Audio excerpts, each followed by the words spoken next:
Hello everyone. आज का topic है सेंट्रीपिटल फोर्स। तो आज हम लोग देखेंगे सेंट्रीपिटल फोर्स होता क्या है। एक तरीके का फोर्स होता है, जैसे कि सर्कुलर पाथ में हम लोग घूमते हैं। जैसे कि आपका ये सर्कुलर पाथ है, तो एक आपका सेंटर साइड में एक फोर्स लगता है।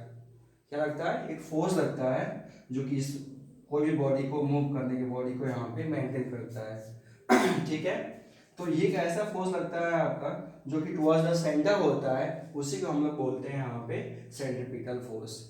तो डिफिनेशन देख लेते हैं। A force required to make a body along a circular path. कैसा आपका सर्कुलर पाथ होना चाहिए? कैसा सर्कुलर पाथ के अलोंग एक फोर्स लगता है विद यूनिफॉर्म स्पीड। स्पीड तो आपका कांस्टेंट है यहाँ पे, बट वेलोसिटी क्या है? ईच एंड एवरी पॉइंट पे आपका क्या है? चेंज हो रहा है यहाँ पे। ईच एंड एवरी पॉइंट पे आपका चेंज हो रहा है। ठीक है। उस केस में एक टुवर्ड्स द सेंटर एक फोर्स लगता है, उसी फोर्स को हम लोग बोलते हैं सेंट्रीपिटल फोर्स। ओके, ये हो गया। अब सेंट्रीपिटल क्या है आपका? अब फोर्स कब आता है? मास इनटू एक्सेलरेशन होता है। इसका मतलब कुछ ना कुछ एक्सेलरेशन होगा, तभी तो आपका क्या चाहिए, तभी तो फोर्स आएगा। अब एक्सेलरेशन कैसे हो रहा है? कि एक्सेलरेशन क्या होता है? ए इक्वल टू आपका dv बाई dt होता है। Change in velocity with respect to time. देखो ईच एंड एवरी पॉइंट पे क्या है? वेलोसिटी चेंज हो रहा है। इट मीन्स क्या होगा? एक्सेलरेशन आएगा। वही एक्सेलरेशन की वैल्यू होती है वी स्क्वायर बाई आर होता है। आर क्या आपका? रेडियस है, यहाँ से यहाँ तक का रेडियस आर है। ठीक है। तो वी स्क्वायर बाई आर, और हम लोग पढ़े थे V equal to R omega होता है, और यहाँ पे रखेंगे तो आर ओमेगा स्क्वायर आ जाएगा। ठीक है, इतना हो गया। अब सेंट्रीपिटल फोर्स क्या होता है? Mass into centripetal acceleration. अब क्या? मास m, इसका कोई पार्टिकल्स है आपका, इसका मास m है, और एक्सेलरेशन मुझे पता है वी स्क्वायर बाई आर। तो M V square by R क्या हो गया आपका? सेंट्रीपिटल फोर्स हो गया। ठीक है। अब इसके फॉर्म में, ओमेगा के फॉर्म में हम ऐसे भी दे सकते हैं, m equal to M R omega square. ठीक है। ये क्या है आपका? एंगुलर वेलोसिटी है, एंगुलर वेलोसिटी है यहाँ पे ओमेगा, और v क्या है आपका? लीनियर वेलोसिटी घूमता है यहाँ पे। ठीक है। तो हम इसको दोनों फॉर्म में, ये भी हो सकता है सेंट्रीपिटल फोर्स का फॉर्मूला, और ये आपका ये भी हो सकता है। ठीक है। इसके आगे हम लोग पढ़ेंगे circular motion of a car. ठीक है, circular motion of a car. ठीक है। अगला topic circular motion of a car. मतलब कि एक कार है जो सर्कुलर मोशन में मूव कर रहा है। ठीक है। और कैसा आपका रोड कैसा है? जो आपका मोशन हो रहा है कैसा आपका? ये लेवल रोड है, मतलब कि इसका जो जितना एंगल होगा उसका इतना एंगल होगा। मतलब कि आपका हॉरिजॉन्टल पे घूम रहा है, सर्कुलर पाथ पे घूम रहा है, ऐसे घूम रहा है। ठीक है, सर्कुलर पाथ पे घूम रहा है। अब हम लोग देखेंगे कि फ्रिक्शन कहाँ कहाँ हो रहा है। तो देखो जिस पॉइंट पे टच होगा, कौन कौन से पॉइंट टच है आपका? मैं फ्रंट आपका व्हीकल की बात कर रहा हूँ यहाँ पे, फ्रंट व्हील का बात कर रहा हूँ यहाँ पे। तो ये यहाँ पे फ्रिक्शन लगेगा आपका, घूमेगा तो क्या होगा? फ्रिक्शन फोर्स क्या होगा? यहाँ पे लगेगा। इसका फ्रिक्शन फोर्स क्या होगा आपका? F2 लगेगा। क्योंकि जब गोल गोल घूमते हैं तो पहिया थोड़ा सा घिस जाता है। ऐसे जब हम लोग घूमते हैं तो थोड़ा सा मतलब ऐसे एक फोर्स काम करता है आपका, जो कि बाहर ले जाने की कोशिश करता है। ठीक है। पहिया को जब गोल घूमते हैं, देखना पहिया वहाँ पे स्लिप हो जाता है। जब तेजी से घुमाते हैं ना किसी टर्निंग पॉइंट पे, तो पहिया थोड़ा सा दूर चला जाता है। इट मीन्स फ्रिक्शन कहाँ लगेगा आपका? मोशन जब उधर होगा तो फ्रिक्शन आपका just opposite direction of the motion होगा। इसका मतलब कि आपका दूर जाने की कोशिश करेगा, तो यहाँ पे फ्रिक्शन आपका यहाँ पे लगेगा। अब ये पॉइंट कांटेक्ट है आपका, इसका रिएक्शन क्या हो गया? R1 हो गया, और इसका रिएक्शन आपका R2 हो गया। ठीक है। मैं सेंटर से मान रहा हूँ यहाँ पे, सेंटर पे आपका मास क्या है? आपका m है, तो mg हो गया। ठीक है। यहाँ पे रिएक्टेंट हो गया, r की वैल्यू क्या है? mg। ठीक है। अब बताओ कि friction force F equal to क्या पढ़े थे यहाँ पे? म्यू R1 पढ़े थे, और F2 इक्वल टू क्या पढ़े थे हम लोग? म्यू R2 पढ़े थे। ठीक है, यही पढ़े थे हम लोग। F1 equal to mu R1 और F2 equal to mu R2। ठीक है। आप क्या करें यहाँ पे? टोटल फ्रिक्शन कितना होगा? Total friction of car will कितना होगा आपका?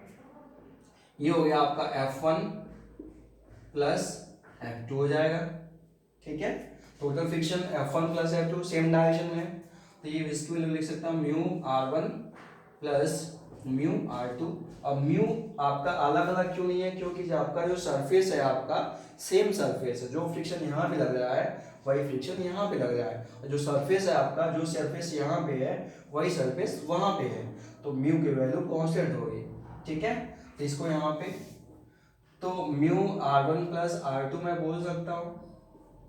ठीक है, म्यू R1 प्लस R2 बोल सकता हूँ, किसके इक्वल है, वो है आपका mg के इक्वल है। आपका किसके इक्वल है, आपका यहाँ पे मैं बोल सकता हूँ कि R इक्वल टू क्या है आपका R1 प्लस R2, क्योंकि आपका नेट रिजल्टेंट क्या है आपका R1 प्लस R2 है, R1 प्लस R2 है, और यहाँ पे वैल्यू रखेंगे यहाँ पे, तो ये हो जाएगा आपका म्यू mg।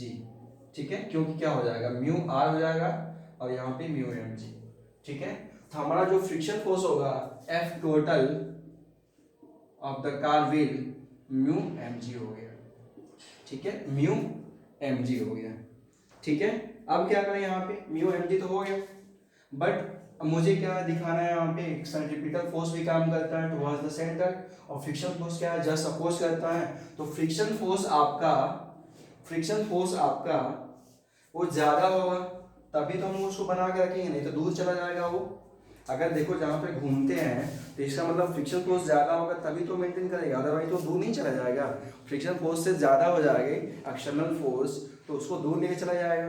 तो हम क्या करेंगे कि फ्रिक्शन फोर्स ज्यादा करेंगे तभी तो आराम से घूमेगा वो। तो friction force greater than equal to कितना हो जाएगा, mb²/r। जो सेंट्रीपिटल फोर्स होता है उससे ज्यादा होना चाहिए, तब हमारी बॉडी यहाँ पे मेंटेन करके रखेगा वो। ठीक है, अब इतना हो गया। अब यहाँ पे F की वैल्यू क्या है, F टोटल है आपका। ठीक है, F टोटल की वैल्यू रखेंगे यहाँ पे, इसको मिटा दूं, यहाँ पे वैल्यू रखेंगे, तो वैल्यू रखने के बाद से ये वैल्यू आता है आपका F mu mg greater than equal mv²/r। ठीक है, इतना हो गया आपका mv²/r। अब क्या करेंगे, यहाँ पे मास कैंसिल है आपका। ठीक है, मास कैंसिल है यहाँ पे, तो मैं बोल सकता हूँ क्या v² equal to less than equal to क्या हो गया म्यू rg बोल सकते हैं यहाँ पे। ठीक है, v equal to mu rg बोल सकता हूँ। अब मैक्सिमम स्पीड जब होगा आपका, तो यहाँ पे when maximum speed of the car, then क्या होगा आपका v equal to mu rg होगा। ठीक है, v² equal to mu rg, और v मैक्स इक्वल टू आ जाएगा आपका अंडर म्यू rg। ठीक है, यही मुझे रिलेशन दिखाना था कि जो मैक्सिमम जो स्पीड होगा वो क्या क्या चीज पे डिपेंड करेगा आपका। एक क्या है आपका डिस्टेंस फ्रॉम सेंटर टू आपका जहाँ पे कार था उसके सेंटर से सेंटर डिस्टेंस। ठीक है, अब क्या है आर हो गया, म्यू क्या आपका फ्रिक्शन फोर्स हो गया, फ्रिक्शन हो गया आपका, कोएफिशिएंट ऑफ फ्रिक्शन हो गया, जी तो पता ही है एक्सेलरेशन ड्यू टू ग्रेविटी है, उससे हम लोग वी मैक्स फाइंड आउट कर सकते हैं। ठीक है, ये तो हो गया आपका लेवल रोड। अब क्या करेंगे हम लोग इंक्लाइंड के लिए करेंगे। ठीक है, ये आपका डायग्राम हो गया इंक्लाइंड प्लेन, जिसको बैंक रोड बोलते हैं या इंक्लाइंड रोड पे बोलते हैं। इस पे हम अगर कार को मूव कराते हैं उस केस में आपका फ्रिक्शन फोर्स की वैल्यू कितनी आएगी, और उनको रिलेशन हम लोग दिखा सकेंगे कि सेंट्रीपिटल फोर्स और आपका यहाँ पे फ्रिक्शन फोर्स आपका हम लोग रिलेशन दिखा सकते हैं। ठीक है, तो यहाँ देखो यहाँ पे ये फ्रिक्शन फोर्स कितना लगेगा आपका, जब घूमेगा तो आपका क्या होता है, ये वैसा होता है, फ्रिक्शन फोर्स यहाँ लगेगा आपका। ठीक है, अब mg या टोटल मास क्या आ गया आपका, टोटल मास क्या है आपका डाउनवर्ड लगेगा आपका mg, टोटल मास आपका डाउनवर्ड लगता है mg। और इसके क्या है कि आपका जो रिएक्शन फोर्स होगा r, वो आपके दो कंपोनेंट होंगे, एक आपका वर्टिकल कंपोनेंट, एक आपका हॉरिजॉन्टल कंपोनेंट। ये आपका थीटा है, तो ये हो जाएगा आपका r cos थीटा, और ये हो जाएगा r sin थीटा। आसान में ये आपका इंक्लाइंड है ना, आपका इंक्लाइंड है तो वर्टिकल फॉर्म में आपका r cos थीटा हो जाएगा और ये r sin थीटा हो जाएगा। ठीक है, अब ये है आपका 90 माइनस थीटा। ठीक है, अगर मैं ऐसे कर देता हूँ, और ये है आपका देखो ये थीटा हो जाएगा, ये 90 हो जाएगा, तो 90 माइनस थीटा हो जाएगा आपका। ठीक है, इतना समझ में आ गया कि थीटा होगा आपका R cos theta R sine theta, ये रिजल्टेंट है, इसके दो कंपोनेंट होंगे, एक वर्टिकल होगा आर कॉस थीटा, एक हॉरिजॉन्टल होगा आर साइन थीटा। ये फ्रिक्शन फोर्स है आपका, फ्रिक्शन फोर्स आपका ऐसे ही लग रहा है क्या, ये फ्रिक्शन फोर्स है आपका इधर, इसके भी दो कंपोनेंट होंगे, एक आपका एक्स एक आपका वर्टिकल, वर्टिकल मतलब क्या डाउनवर्ड डायरेक्शन में, आपका किससे थीटा एंगल बना रहा है आपका हॉरिजॉन्टल से बना रहा है, तो हॉरिजॉन्टल से जो एंगल बना रहा है आपका, इट मीन्स आपका यही हॉरिजॉन्टल से एंगल थीटा बना रहा है आपका, ये क्या हो जाएगा एफ कॉस थीटा और ये हो जाएगा एफ साइन थीटा। ठीक है, अब क्या है सारे जितने भी इंक्लाइंड कंपोनेंट हैं, इट मीन्स जितने भी इंक्लाइंड पार्ट है आपका, हम लोग दो पार्ट में डिवाइड कर लिए, एक एक्स कंपोनेंट में एक वाई कंपोनेंट में। ठीक है, तो हम लोग क्या है अब बैलेंस कर सकते हैं, वर्टिकल को वर्टिकल में बैलेंस कर सकते हैं और हॉरिजॉन्टल को हॉरिजॉन्टल में बैलेंस कर सकते हैं। अगर वर्टिकल की बात करता हूँ यहाँ पे, तो वर्टिकल की जो बात करूँगा यहाँ पे, तो क्या आएगा आपका, आपका यही आएगा आर साइन थीटा। हॉरिजॉन्टल की बात करते हैं यहाँ पे, हॉरिजॉन्टल डायरेक्शन में हॉरिजॉन्टल फोर्स, ठीक है, कितना होगा आपका R sine theta, R sine theta, और क्या सा हॉरिजॉन्टल फोर्स है आपका, क्या हो जाएगा F cos theta, F cos theta, ये किसके इक्वल है आपका, F cos theta equal to कितना क्या होगा centimetre force towards the centre, ये हो जाएगा M V square by R. ठीक है, यहाँ से लेकर के यहाँ तक जो मेन पॉइंट है यहाँ से आपका आर होगा। ठीक है, आपका ये सेंटर ओरिजिन तो माने यही ना आपका, इसी के अबाउट घूम रहा है आपका, तो ये इसका जो सेंटर होगा, जो कार का सेंटर होगा, और ये आपका जो डिस्टेंस होगा सेंटर टू सेंटर डिस्टेंस, तो ये आपका आर होगा। ठीक है, ये हो गया फर्स्ट इक्वेशन। अब यहाँ पे वर्टिकल फोर्स को कर लेते हैं, यहाँ पे वर्टिकल फोर्स को बैलेंस कर लेते हैं यहाँ पे, तो क्या होगा आपका R cos theta, R cos theta, ये क्या है आपका यहाँ पे minus M G, M G. ठीक है, वो किसके इक्वल है आपका, यहाँ पे क्या है एम जी, और यहाँ पे देखो आर कॉस थीटा इक्वल तो लिख सकते हो यहाँ पे M G plus F sine theta. देखना आर कॉस थीटा ऊपर है, ये ऊपर है, नीचे क्या है एम जी है, और फ्रिक्शन फोर्स का भी एक कंपोनेंट आपका नीचे है एफ साइन थीटा, तो नीचे वाला आपका M G plus F sine theta equal तो कितना हो जाएगा आर कॉस थीटा।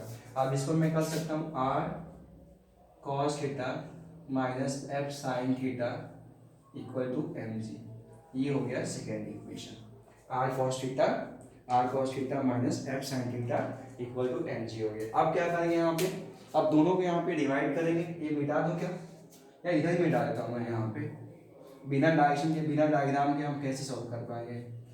तो ये क्या हो गया आर, क्या था आपका R sine theta plus F cos theta,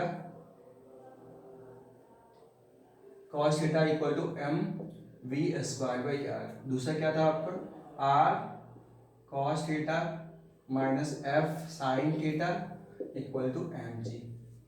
ठीक है, अब दोनों देखो, दोनों रेशियो को मैं डिवाइड कर दिया। ठीक है, फर्स्ट और सेकंड को डिवाइड कर दिया।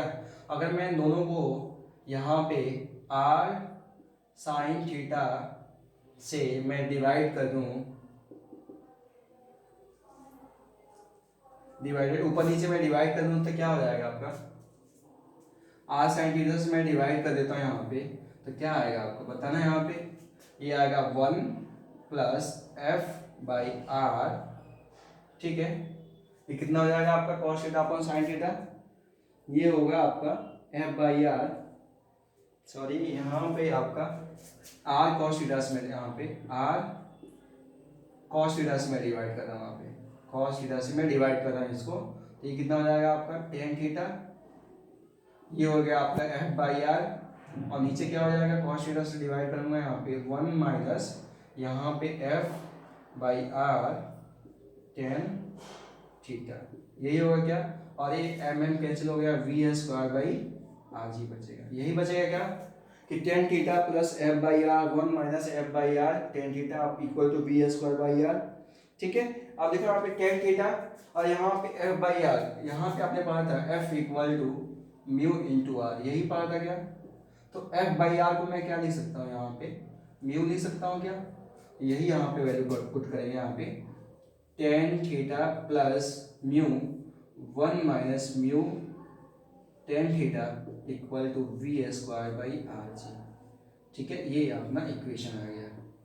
ठीक है, tan theta plus mu upon 1 - mu tan theta equal to v² / r। ठीक है, ये वैल्यू आ गया। अब हम क्या करेंगे यहाँ पे v एस, अब मुझे क्या वेलोसिटी चाहिए, तो v इक्वल टू मैं कर सकता हूँ क्या r। ये हो गया आपका टेन थीटा प्लस म्यू और 1 - म्यू टेन थीटा। ठीक है, ये अंडर रूट लगा सकते हैं क्या, क्योंकि आपका क्या है v² था आपका r ten theta plus mu 1 - mu tan theta, इतनी वैल्यू आ गई। अब यहाँ पे मैं क्या करूँगा, अंदर ले जाऊँगा। अब यहाँ से हम क्या है वेलोसिटी ऑफ कार हम लोग फाइंड आउट कर सकते हैं, कब आपका बैंक रोड या इंक्लाइंड रोड भी बोलते हैं, जब उस समय हम लोग यहाँ पे भी वेलोसिटी फाइंड आउट कर सकते हैं। अब देखो यहाँ पे इसका बेस्ट एग्जांपल बता रहा हूँ मैं, जो मौत का कुआं होता है ना, आप लोग जब वहाँ पे प्रदर्शनी देखने जाते हो तो वहाँ पे मौत का कुआं होता है, वो क्या होता है इंक्लाइंड पे नहीं तो होता आपका, पहले इंक्लाइंड होता है, तो इंक्लाइंड होता है तो वो इसी प्रिंसिपल पे आपका वहाँ पे कार या बाइक को रोटेट कराते रहते हैं, घुमाते रहते हैं मौत के कुआं के अंदर। तो यही फॉर्मूला होता है उसकी वेलोसिटी, हम लोग उसकी वेलोसिटी कितनी वेलोसिटी से हम लोग को मिनिमम घूमना चाहिए, तो आपका यहाँ से फाइंड आउट कर सकते हैं। ठीक है, ऐसे ही होता है। अब क्या है आपका, इसके पहले जो एग्जांपल बताया था आपका लेवल रोड का, तो लेवल रोड क्या होता है, एक आपका लेवलिंग होता है, लेवलिंग मतलब आपका हॉरिजॉन्टल लाइन में घूमता है, उसको हम लोग क्या बोलते हैं लेवल रोड। उसके पहले मैंने क्या बताया था आपको सेंट्रीपिटल फोर्स, सेंट्रीपिटल फोर्स बहुत बड़ा कंट्रीब्यूशन है। अब बताओ कि सन के अराउंड जितने भी प्लैनेट घूमते हैं उसके अंदर एक फोर्स काम करता है जो सेंट्रीपिटल फोर्स का कहते हैं, उसी को हम लोग बढ़िया से एक मतलब पर्टिकुलर पाथ में बाउंड अप रहता है, उसी को हम लोग बाउंड अप करके घूमता रहता है वो। ठीक है, तो एक फोर्स काम करता है टुवर्ड्स द सेंटर, उसको हम लोग बोलते हैं सेंट्रीपिटल फोर्स, और इसका यूज हम लोग सन और प्लैनेट में भी देखते हैं। न्यूक्लियस है, न्यूक्लियस के अराउंड जितने भी इलेक्ट्रॉन घूमता है आपका एक डिफरेंट पाथ में घूमता रहता है, उसके बीच में एक फोर्स काम करता है, उसको सेंट्रीपिटल फोर्स कहते हैं। पत्थर होता है, पत्थर को हम लोग घुमाते हैं, यहाँ पे घुमा के छोड़ते हैं तो कितना तेजी से चेंज होता है आपका, वो भी क्या होता है सेंट्रीपिटल फोर्स होता है। ठीक है, तो ये सब रहा आपका। तो ये ऐसे ही चैप्टर आपका कंप्लीट हो गया लॉज ऑफ मोशन का। अब इसके आगे हम लोग पढ़ेंगे वर्क एनर्जी थ्योरम।